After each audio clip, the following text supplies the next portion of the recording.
Line is moving. Let's go. Okay. Are we late? Yeah, 2 minutes. All right, I think we're good. Yay. All right. Cool. Yay, we're live. Sorry, I had to update a password on Facebook. I haven't been on here in a while. But welcome, welcome, welcome, you guys. Welcome, Christine Coppola. Welcome back, I should say, right? I think we just talked about this is your 4th time on my live, right? So yes. Welcome back. Thank you. Thanks for having me. So today I wanted to kind of dive in because you just accomplished an amazing, feat, an amazing milestone that you set for yourself. And I kind of wanted to go back, but we're talking about what you just did was you swam to Catalina Island from California, right? Opposite direction, but Opposite. yes. She went from Catalina to California. I wanted to talk about the details of that event and what it took to do it, because a lot of my open water swimmers, think, oh my God, I could never do that. But I wanted to have you jump on here and say how possible it really, really is. But before we get into the details of that race, I kind of wanted to go back to your why. So you started with me, I think we've been together like 4 years. Am I right? So 4 years, and you came to me for triathlon, right? Yes, correct. We were doing swim, bike, and run, and we were training for a 70.3. And I remember, you had your son, Lorenzo, a couple years before, and you had a lot of fear about getting back on the bike, and the whole training. Can you speak a little bit about that, like coming back from being a mom and getting out of shape, and then what it took to actually, you did do the 70.3, so we did accomplish the goal, but maybe talk to that a little bit about overcoming all that, new mom situation and what it took to actually get to the actual race. Yes. So sports were a huge part of my life and identity. And then I had my son, and I thought I would be one of those people that just bounce back and, go right back to it. And I tried, and it was just super difficult for me, really difficult. Like, I was hard to be away from him. I felt guilt all the time. And then I just felt so out of shape. And even though I hadn't been, away for that long, I felt really bad. So I would start and then give up, and then start and then give up. And that's when I was like, okay, I think I need some help here. And I thought, why not put out there the goal of doing 70.3. So I did 2 that year, Puerto Rico and Maryland, and went well. The second one especially went really well, and I was, super happy with it. Yeah, and during that process, it was a lot of fear on the bike, and we did some alternate modalities, right, to help you get there. We worked on your nutrition. That was really, really important. You took my nutrition essentials course. Can you talk about how much the having better fueling and having better health from the fueling helped you accomplish those 270.3s? Yeah, I think definitely it's such a kind of pivotal thing when you're training. If you do all the training, that's great, but I think the nutrition piece is often lacking. And for me, it was just, I thought I was eating healthy, and generally I thought I was making good choices. But I think as you really peel back and look at ingredients a little deeper, and then balance a little better, you start to put that together. And I think it really does make a positive difference in the big picture. Yeah, I mean, what was your time at Maryland? I remember you had a great race. I don't remember. It was so long. 5:23 maybe. 5:23. Yeah, and I don't think that was your PR from before we started working together, but we were happy with that you had gotten back Yeah. close to that PR time. I think 5:15 you told me was your PR, I believe, right? And we were Yes. really happy with that. And you also had a lot of fear about getting on the bike again. And I do have athletes that also fear riding the bike, especially in Miami. And I was wondering if you could speak about how we kind of overcame that with, skills. Number one is really bike handling skills, really getting control of handling the bike again and getting in that aero position. Remember, I was like, you have to ride your tri bike in aero. That's what it's for, right? Yes. It's so frustrating when you never had a fear, and then all of a sudden you have it, and you can't really figure out why. Like, nothing happened. I mean, I had You didn't have an fallen. accident or anything, right? No, Yeah. I had one years back, but then got right back on, and this was like, New. years later, all of a sudden this fear comes out of nowhere. And we worked together to kind of put myself in safer situations, so like off some of the busier roads, and then do a lot of drills. I remember practicing in Virginia Key a lot Yeah. and trying to do that. And then just some tapping I remember we did as well to kind of, there was a mental block there, and I feel like it was like lifted, just kind of, not instantly, but definitely lifted. And it was something that I just couldn't put my finger on. Like, where did this come from? Why is this happening? And luckily we Yeah. were able to get past it. I want to say that it's called mom fear. I mean, I'm just going to put that out there because I had the same thing after I had Kaya. I used to mountain bike a lot. And after I had her and then I went and mountain biked, I couldn't do it anymore. I was like, this is just too dangerous. And I'm too important to her. And if something happens to me, this is not going to be good. Right. So that's when I actually went to road, back to road triathlon again. But I will say the tapping for me has been life changing. And I've helped many, many athletes just like yourself just get over some kind of a mental or physical block that you're not even sure where it is. And you don't have to know the source of it. But the EFT, which is emotional freedom technique, I will tell you has helped so many athletes overcome these blockages that they don't know why they have it. But between doing the tapping, like we did the tapping, I remember stopping on Virginia Key because you were like freaked out, and we actually tapped, and then we got back on the bike and you were actually way more confident, like pretty much instantaneously, right? Yeah. So yeah, actually, I wanted to know, did you ever use the tapping like when you were afraid about the swim races and stuff? So it's strange. Even though I was afraid to ride my bike, Afraid to swim.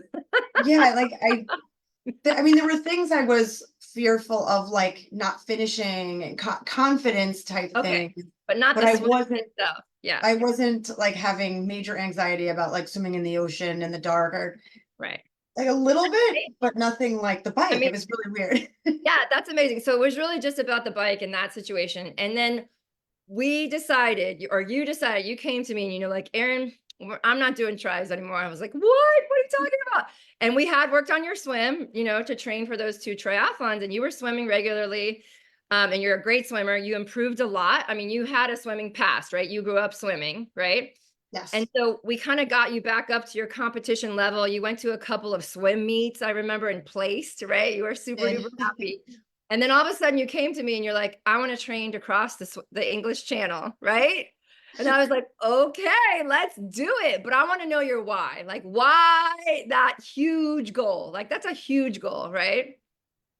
Yes. So a couple things happened. So that triathlon year was great. I started to not enjoy maybe as much. Like, I wasn't getting like that pleasure. Hi. It's like, why do it if you're not enjoying it, kind of thing, out of the biking anymore. And I was having trouble fitting it all in. Like during the pandemic, I just had a little bit more time because I wasn't commuting. And then once we went back, it was like, okay, where did all the time? Like, I have no time.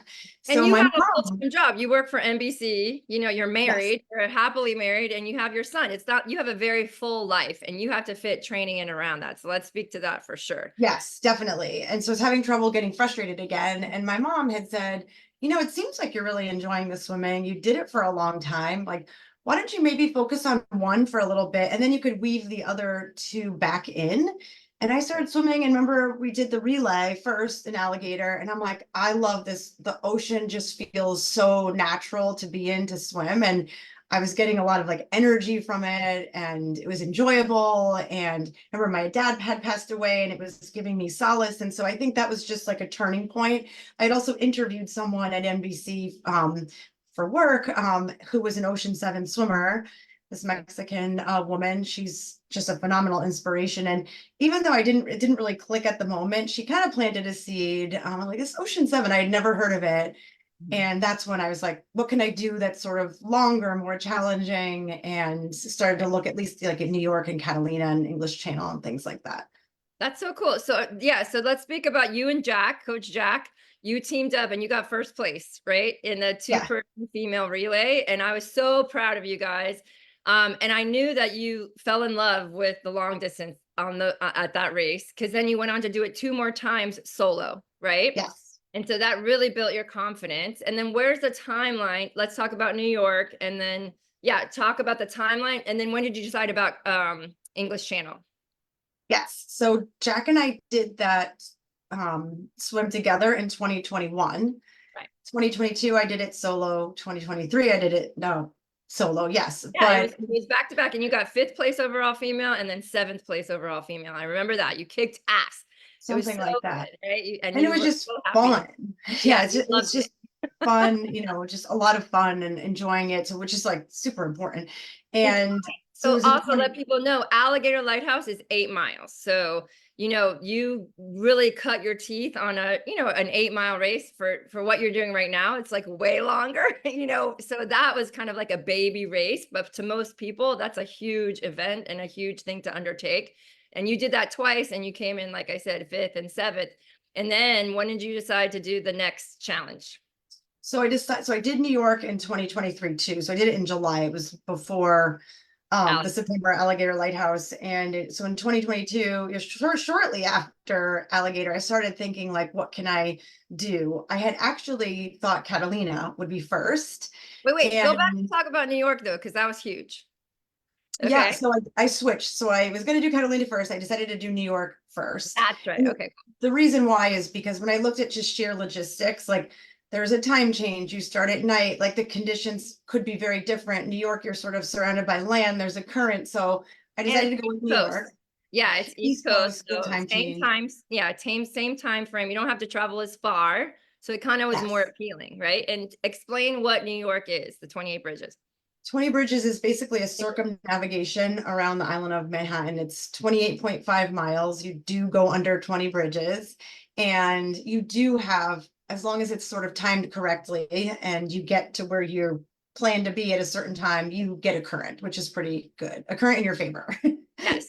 But still, that's a long way. And to be swimming in that New York water, like, were you concerned at all about the quality of the water? Not really. I mean, I think I used to live there, so I've swum in the Hudson before. It's familiar territory. That was another reason why I felt like it would be a good first one to do. Mhm. It wasn't so foreign. There were some parts that, were probably less clean than others, but overall it was great. And I had such a good time doing that. And just swim under all those bridges and to just see New York from different vantage points that you usually don't see it was just fun. So what time of day did you start that one? And I know your husband has been your biggest cheerleader. He's always your support at every one of these races. So I know he was on the big boat and then you had a kayaker as well, right? Yes, New York has a boat and a kayaker. He was the crew chief. And then this amazing person who's become, I would say, a friend. It was my kayaker. And I call him the river whisperer because he just follows the best way for you. So to keep me away from like some currents that were maybe working against me. And it was just a fun crew. I lucked out with that group. It was a good Yeah. group of people. So what time of day did you start that one, the New York race? I started at 11 a.m. from Pier A, which is lower Manhattan, Okay. and I finished 8 hours and 45 minutes later, same place, Pier A, lower Manhattan. Okay, and so that was your longest swim to date. How did that, differ, from the Alligator Lighthouse, which I think you came in at like 4:15, right around, right? Yes. So Yeah. double, more than double the time in the water. What was different? Were you like, holy crap, or were you like, hey, that really wasn't so bad? I think the training and the taper, I hit it right. And so I felt really good physically. I think I got to about like 6.5 hours before I started to feel any sort of, okay, my shoulders are kind of hurting. And that, it takes you longer than you think to like get to when you cross the top of Manhattan, you could see the George Washington Bridge, but it takes you a really long time to get there. And Current. so that's kind of when I was like, okay, like I think I might be getting tired, but I still feel good. And still you're kind of doubting, like, am I actually going to finish this? Am I actually going to finish this?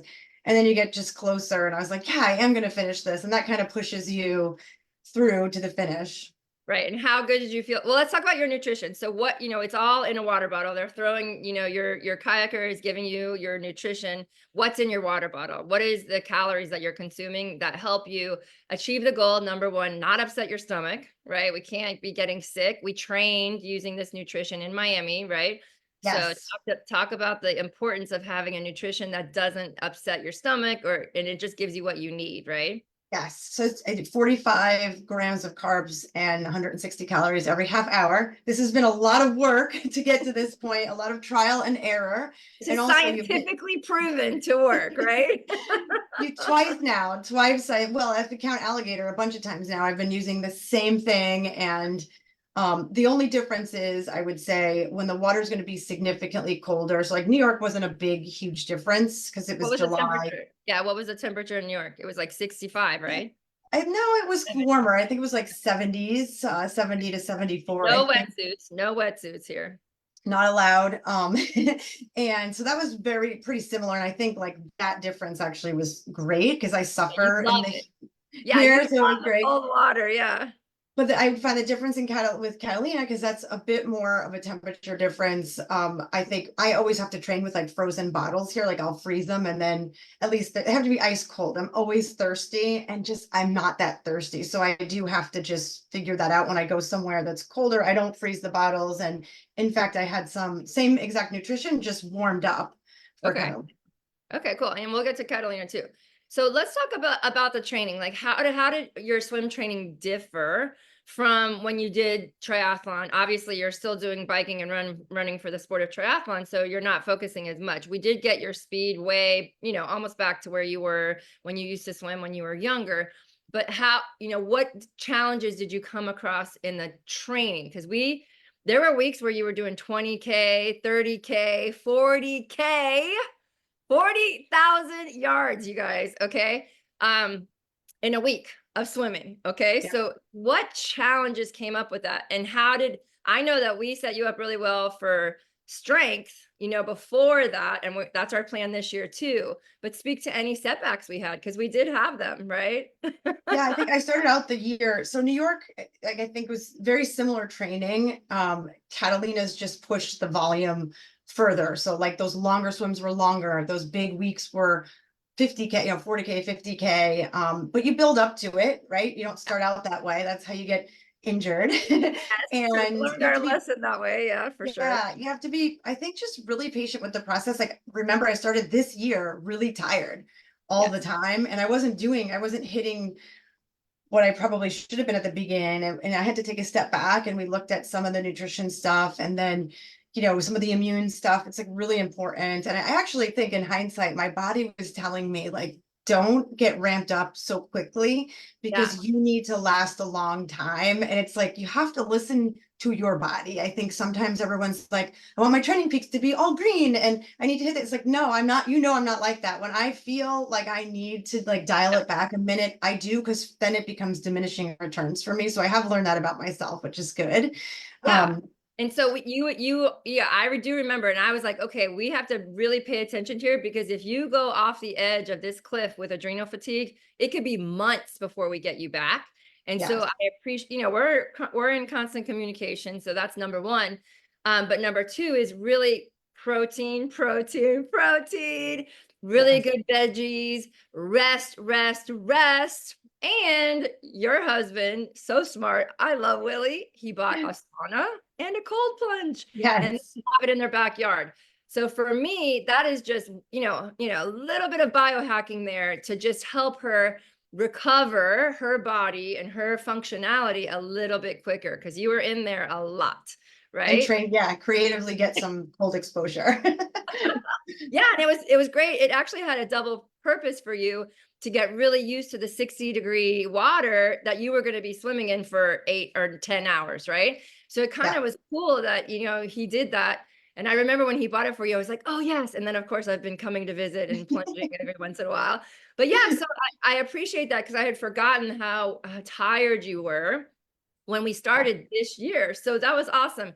And then I do remember after your one swim around in Delito Island. We couldn't swim on Miami Beach, so you were swimming in the intercoastal with Willie kayaking, and you had your swim sticks and glow sticks, and you had the video, and you got done with a crazy week. I think it was your first 40K, and I was like, "How do you feel?" You're like, "Oh, I feel great," and I'm like, "Okay, I think we're on the right track." Like you were like absorbing the training because we had done it right. Like you had listened to your body, we had communicated, we did the strength to begin with, and we did work on technique, because even in that video, do you remember I told you you're not kicking? Yes. Like, Christine, you got to kick. You have to turn on your engine, and it just has to stay on the whole time. And I do want to speak to that, because your videos in Catalina, I saw you kicking the whole time, and I was I was like, going to mention that. doing it. So it's just, the video is the best tool for coaches and athletes because you get into a groove and sometimes you don't know that you're not doing something anymore that you used to do, right? Or your Yeah. head was too high, right? I kept saying, keep your head down when you breathe, right? And so I really appreciate that whenever we would meet and we would be like, okay, these two things are your main focus, they would be fixed, right? And the proof is in the pudding, right? So yeah, so I forgot about that. So that's awesome. So then you built up, and there were a couple times when we had a big week planned and we didn't do it, right? Because we were like, we got to listen to the body, we've got to hold back and wait for the next week, which is even bigger, and make sure you get through it. That was Yeah, it your was confidence I was builder. like, I just got off at a rough start. Like I just wasn't feeling great. And remember, I'd like even April, I think, was Swim Miami. I felt not great at all for that. And I was starting to question, like, am I going to be able to do this? But again, it was part of me was like, hold back, hold back. Like you're going to have a massive like amount of swimming to do and it'll be fine. And I'm like, it worked out perfectly. I'm like, everything happened, I think, the way it was supposed to, which is good. Well, I want to speak to Swim Miami because I remember you being so bummed out about the race because you used to go to Swim Miami and get first place, right? On the 5K or the 10K. But this year you didn't because guess what? That distance wasn't the goal. You came into those 5Ks and 10Ks tired. You had been training. It wasn't like, you know what I mean? So I know it was hard for your ego to be Yeah, it like, just felt so slow. you're And like, what's wrong with me? What's wrong with me? And I remember like saying, look, like your fitness is amazing. Like we looked on the Training Peaks chart, we looked on all the data was there. Your fitness was insane. You didn't have that super 10K, 5K speed that you had in the past, but everybody there, their 10K, that was their fast. That was the end of their goal. So, I remember talking you kind of off the ledge a little bit about and putting everything into perspective and being like, Christine, you're exactly where you need to be for this next goal, not the 10K goal. The 10K goal was a training day, and you it actually was a did really well. I mean, let's be honest. it was a training day. And the good thing is I overcame that kind of thing. And I was like, Vermont was another one I went to it was a race, but I just training, swim, do not race it, do your thing, don't worry about anybody else. And I was fine with that. I kind of came in like, really bad in terms of ranking. But for me, it was like all about the training. And it was just so beautiful there. Like, oh my God, it was Yeah. gorgeous. The videos you put. So I want to speak to that too, because you told me, you're like, Erin, I have got to get out of this hot water. I am sweating. It's 90-degree water in the bay. It's 90-degree water in the ocean. Like, and so you researched and you found a race in Vermont, and you literally, it was cold. It was in the 50s, wasn't it? The air was in the 50s.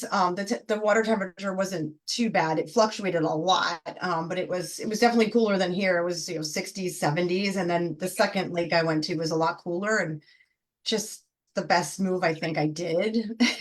Perfect training. And again, you guys, she's swimming with no wetsuit in these colder temperatures. But I do feel like there are certain people that are more warm-blooded that can handle the colder temperatures like yourself, and also training with the cold plunge, I think definitely helps.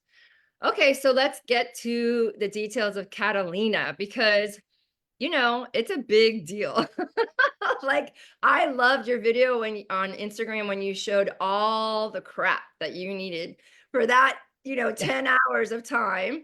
And we always do a prediction, right? We always say, okay, if I'm going to swim this pace for this many hours and take the nutrition breaks, and your goal was like, it came into 14 hours. Yeah. And let's talk about what actually happened. So explain all the details of Catalina for us. Yep, there's definitely a lot of logistics. So like I had to write to the boats in the Channel Association. There's like 3 or 4 predominantly that could take people that are certified basically to take people across. I ended up getting a date, which was great. It was the 23rd of August. And so, there's like a process. You have to apply, you get the captain, you apply, they accept you, you have to do a physical. There's some things to do behind the scenes. And then you just train. Logistically packing was like, it's a good thing I had everything on paper that I needed because it took me like a week to feel good that I didn't forget anything. Not Yeah. that I was going somewhere that I couldn't go and get stuff, but you start to worry, like you're carrying 2 bags of powder, 35 gels, like, then I'm like, are they going to let me through? Like, I just panic until I'm actually like on the plane. Right. But I did seriously think that it would take me at least 14 hours. I thought that's realistic. And if it's really bad in terms of current, or you just don't feel, it could take longer. It could take 17, but I felt like the training What, probably prepped me for 14. and the distance? It's about 21. It was about 21 miles. Yeah. And they, like you said, it's always hit or miss with the current, but they do make, have you start for your most successful crossing, right? Yes. So Yes. that's why you started at 11 p.m. Yes. Now, So you take the boat, you meet them in San Pedro, and it's like a 2.5 hour ride. You pray that you don't get seasick. That was like a big concern of mine. I don't ever get seasick, but I did not rule it out because it's a different ocean than I'm used to. So I got to Catalina at like 10:30. I think they were aiming for an 11 p.m. start, but I just got ready super fast and I'm like, let's go. So like 10:45. It was interesting because I was laying down. I never thought I'd be able to like lay down in the boat on the way over there, but I did, and it was a maybe big got, boat. Like it was a yeah, big, like a trawler kind of yeah, boat, right? 64-foot boat, called the Bottom Scratcher. So I slept a little bit. I was all cozy, and then I got up and I had to like take my parka off, and I'm like, it's 10:45. Like I'm usually in bed by 9:30. Like, this is, I can't believe I have to get in right now and swim. So that part was a little weird because I was nice and warm, and then I took it off and I was cold. It was like 62. And then he's like, you're going to start, the captain said, you're going to start from over there. And I could not see anything. I'm like, where? Like, it's pitch dark. But he was showing the light there so that I could kind of see where I was going. So basically, you jump in the water, you have to swim to shore, you have to Okay. clear the high tide mark. Okay. I took a rock from that side of the Cool. swim, and then we started the swim. And I think the first 2 to 3 hours were probably a little like, just disorganized, choppy kind of. So it took me a little bit to kind of get Your a rhythm. rhythm. And I didn't feel seasick, like a little bit on the boat. It was pretty close. But the first rest stop, or the not rest stop, but the first feed stop I did make the mistake of like, I looked back and I couldn't see Catalina anymore. And I looked forward and I couldn't see LA, but all I saw was like bobbing waves. And then I started to feel sick and I was like, don't ever do that again because you're going to get sick. So from Just then on focus in, I on the said, water. Yeah. put your head down, do not look at anything, only breathe to the kayaker, breathe to the boat. And like, that's it. And it was so much better after I didn't do that. And then I was fine and I got in a rhythm and I felt great. That's awesome. Okay, so 11 p.m. start. Now, again, that's a long time in the dark, and you had never swam that long in the dark. What did you think about? What was going through your head? Yeah, the longest I really swam in the dark here was about 2 hours. And then so that was 7 hours in like the dark. And I don't know, I thought I was gonna really crave the sunrise and like just couldn't wait, but I wasn't like that at all. I just got to this point where I was really happy. I'm like, you're in the middle of the Pacific. You've got people kind of looking out for you. This is like a once in a lifetime opportunity. Like you're surrounded by nature, like just embrace it. And that's what I did. Like I kept swimming through like gelatinous things, like jellyfish, fish.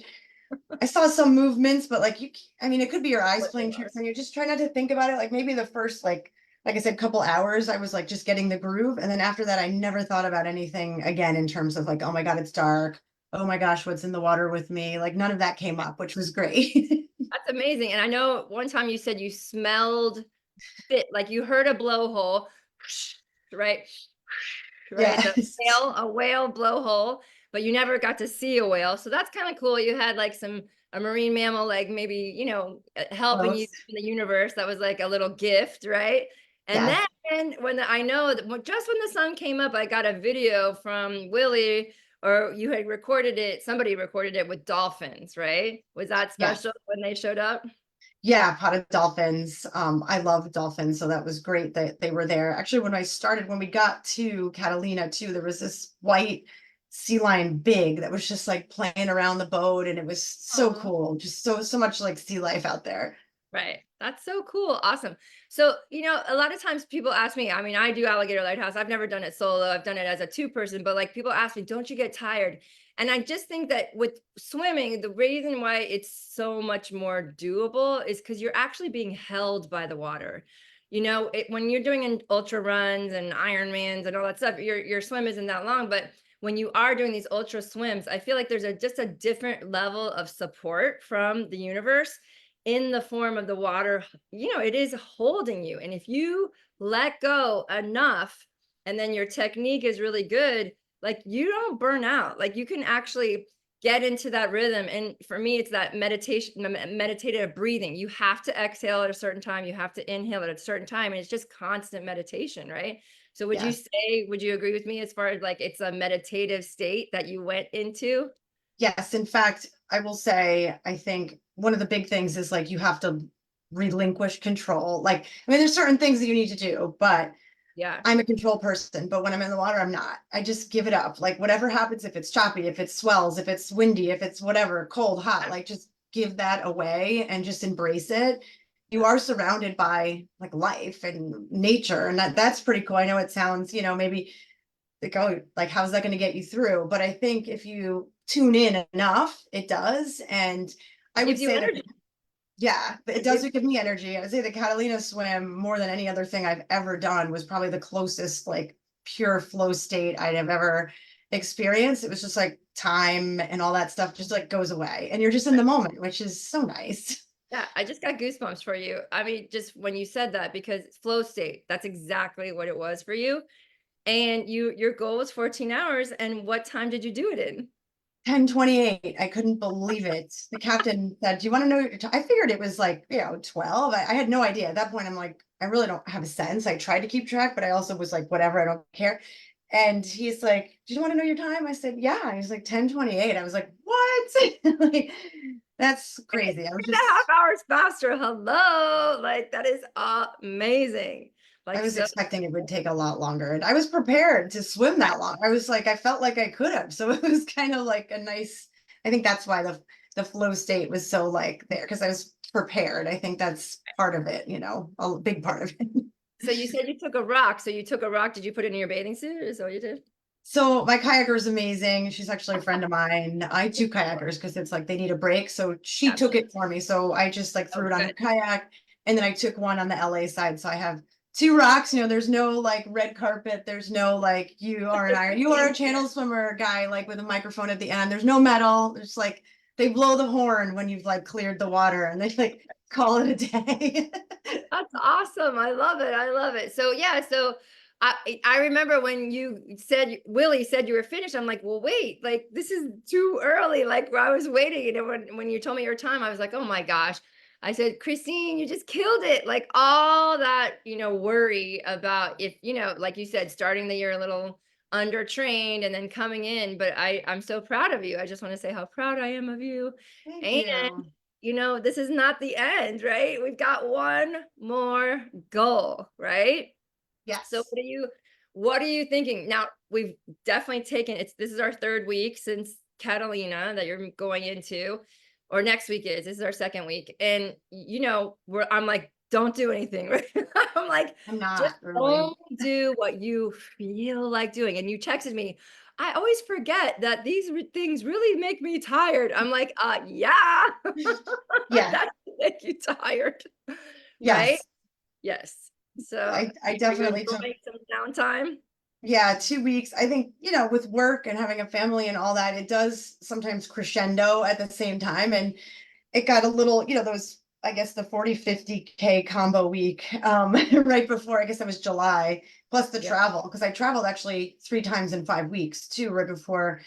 Catalina. So I said to myself, yeah, I'm going to force myself after this is done to just like, Right. do other things and Yeah. just relax a little bit. So I did nothing. I traveled back. I worked and I haven't done much physical activity. And then I started again recently, but I'm taking it very Slow. easy. Yeah, you even told me that you wanted to run and do a little bit of cross training, and I think that's so good for your body just to move in a different way. And then we're planning on starting that strength block, right? We just talked about before we went live, but like 2 months of a solid heavy weight strength block, just so that we can make it like next year, honestly, not start the year fatigued, right? Not Yeah. not go too fast too soon, keep up the strength so that we can get it to the crossing for the English Channel and have more of a solid. I mean, honestly, I think you're going to do great either way, but really kind of make sure we have time if we do have another setback that we can take that time away from it as well. And I remember you texted me, you're like, oh, it's going to be hard to miss alligator. And I'm like, do you really want to swim it? And you're like, no. I Go would, ahead. if it wasn't so warm, I would have, it was a little close though. I think, It was you too know, close for yeah, sure. it's too close. Yeah. It's too close. It's such a fun event though, you know. Yeah. Okay, so let's talk about goals for the English Channel. What are the goals for the crossing? How many miles is it? It's about the same, right? It's about the same. I think, you know, it's a whole nother animal. So like, you know me, part of what I do is like deep dive into like knowing as much as I get marine charts, like like what are the tides going to be in that window? Like I can't control it. I can't. So whatever happens, happens. But I do like to be informed when I go into these things, at least for visualization purposes and stuff. So it's September 14th to the 21st of 2025. That's my window. Okay. So I have to go out there before and essentially just wait. I do have a P2 slot, which means so there's basically 3 swimmers per window. P1 has the first go at it when as soon as there's a good day. And then P2, which is me, will hopefully get an opportunity to go, but you run the risk that you go all the way out there. You do all the training, you go all the way out there, and you never get to swim. And that's just a risk you need to be comfortable with. I was Right. same with Catalina, that could have happened. And I think if you really enjoy the process and you really know your why, and it's not about really the end goal, it's about the process along the way. And I know that sounds cliche, but it's true. You don't want to swim 50,000 in a week and not get to swim. But if you're really enjoying what you're doing, it doesn't matter. And it's a part of the preparation. So I don't really have, I guess, time wise, I'm guessing it'll take me between 14 and 17 hours. It all depends on will I have a neap tide? Will I have a spring tide? How will the currents work and things like that? So I think I have to be prepared. It's also a lot colder. Yeah, yeah. What's the temperature in the air and the water supposed to be? Gosh, I was looking this week at the weather there and it's gotten a lot colder. The temps were like in the 40s and 50s. And then Air, the air. the air. Okay, yeah. The ocean was like, I don't know. It should be around the high 50s, hopefully 58. So you do have a qualifying swim you have to do in order to be able to do that swim. So you have to swim 6 hours in 58-degree water or less. So I'll probably go to San Francisco or San Diego or something to do that. Okay, cool. And that's Because we planned. don't get those temperatures here Yeah, I was as like, where are you gonna go? Is that Vermont swim an option up there, or do they have anything up there that's on the East Coast? the only problem is it's super cold, as you know, like it's freezing, and then all of a sudden it gets too warm.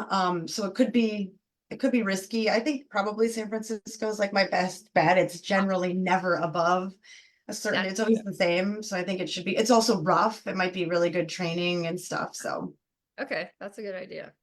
All right, cool. So let's talk about like how serious you've put in the time for this race, right? So I feel like so many people set goals and they want to achieve them really, really fast, and they don't respect the process of doing it so that you feel good doing it. It doesn't almost kill you. You felt great at the end of Catalina. You weren't dead, right? You weren't exhausted. You were like, you got out, you're like, I could have kept going. That speaks to the preparation, the weekday swims that you got in at 5 a.m. before you went to work, right? Before you took care of Lorenzo and all that stuff, and juggling your schedule with Willie, who's also a very dedicated triathlete. And really, I just want to speak to the fact that you respect what it takes to accomplish a goal like this. You know what I mean? And I do believe that's why you've been successful, and why you got 10 hours instead of 14 hours for the Catalina swim. So can you I speak think to that? it's Yeah. sometimes tempting because it's hard. We're humans. We kind of want that instant gratification. It's even with me. It's like, oh, I wish I could do the channel sooner. Why? It's not going anywhere. Like it's gonna be there. And Yeah. I'm not trying to break any records. I'm certainly not going to be the first person to swim the English, and I won't be the last person to do it. I won't do it the fastest. Like it's not even about that for me. I mean, I struggled with this. It's like a confidence thing and like me against me and that little voice that tells me I can't. And like, yes, I can't. That's my why. And that's sort of why I do this. It has nothing to do with like checking a box. Like, oh, I did the English channel. That's great. That's like the outcome. But I think the process is the important part. Yeah. And I want to say how much I've seen you grow over the past 4 years about what is important to you. Lorenzo is your number one, right? Willie and Lorenzo are your number one. And that's obvious because their schedules always come first. And then you do the workouts. But I gotta say, you hit more workouts than many of the athletes that I train, and the results speak for themselves. So I'm super, super excited for this next journey.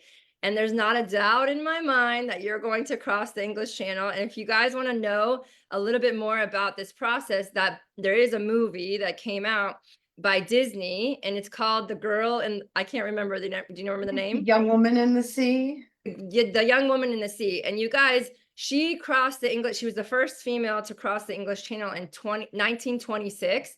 And how far we have come. They used to make them swim with bloomers on Clothes and like on. big baggy caps, and the goggles were, first of all, no goggles to begin with. Yes. Men and women, Crazy. no goggles. Then the goggles were so hideous. I was like, wow, have the technology that we even a bathing suit, like a concept of a bathing suit. What a Yeah. game changer. And like she went through this woman, I forgot her name, Trudy. Was it Trudy? Judy Ellerly, yeah. Trudy Ederly.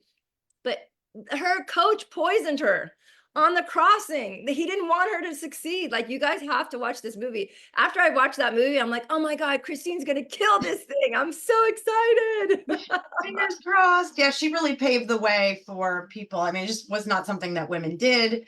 It was No. considered insane, for a woman to even contemplate. Like I think you saw in the movie, like we weren't supposed to like have our heart rates elevated, otherwise we would just die. So Yeah, and her coach kept telling her, you're only allowed to swim breaststroke. You're not allowed to swim freestyle. I was like, what? What is it's such a going good movie. It's a really Yeah. good movie. It is a really good movie, and it kind of gives you a taste. Also, the Diana Nyad movie is also like an inspirational movie. That's 60 miles. That's like a lot longer. But this Uh-huh. is just kind of gives you a taste of what Christine's gonna do and what she has gone through. But I feel like technology has definitely improved so much that you're a lot safer now doing this kind of thing than people used to do in the olden days. But just the fact that, it's still a huge feat, right? Still a really, really big deal. All right, Yeah, well, the weather is temperamental in the English Channel. yes, So exactly. Yeah, you don't know what you're gonna get. And like you said, I feel like you have a really good attitude about letting go, and whatever you get, and you'll come back. I know you're not gonna give up until you do it. So I'm not worried about that. And I truly believe it's gonna be successful, and I can't wait. I'm excited too. It'll be fun, a fun journey, regardless. All right, well, we got to get together because we got to plan out I didn't know about the San Francisco swim. So we definitely got to plan all that out. All right, well, cool. Thank you so much for sharing, Christine. I just wanted other people to hear about your success and over the last 4 years and the journey, and just that it's not over, right? How old are you, by the way? 47. 47. You're so Can't badass. I'm so proud of you. believe I'm All right, guys. 47. What'd you say? I can't believe it sometimes. I'm like, am I really? Like, what happened? I was just like 21. Like, I don't know what happened. You still, it's just a number, right? I just wanted people to know the number, just because age doesn't matter anymore. I honestly believe it. I just turned 54, and I don't feel 54, right? I'm like not done. Like, I've got lots of stuff that I still want to accomplish, right? Physically and professionally, right? So just wanted to put it in perspective that you can be a badass at any age, kind of thing, right? And you start something you've never done. Like, it's never too late. It really never is. Like, I started with way smaller stuff than alligator even. And like, if you told me I could swim, 28 miles around Manhattan, I wouldn't believe you. Right. There's no way you believe. And honestly, I think this has done so much for your confidence as well. Like, don't you think? Don't you feel like when you saw that time of 10 hours and 28 minutes, weren't you like, holy shit, I did that, right? I couldn't even process it really. I still haven't. I need to go back. Like, I think I was in this like meditative flow state and have trouble remembering. Like I've been trying to write down like the little bit of a recap, and it's hard. It just happened it just went by so fast. I don't even know. There's like pockets of time I don't remember. That's so crazy. I remember. All right. Well, thank you so much for sharing about your journey. And of course, we will be back after the English channel. So stay tuned, you guys, and follow Christine on Instagram. What's your Instagram handle? It's Christine J. Coppola 13, I think. Yes. Yes. So yeah, she posts all the time about her training, and I'd love to have you follow along on her journey to cross the English channel. All right, guys, have a great weekend. Thank Bye. you. Bye.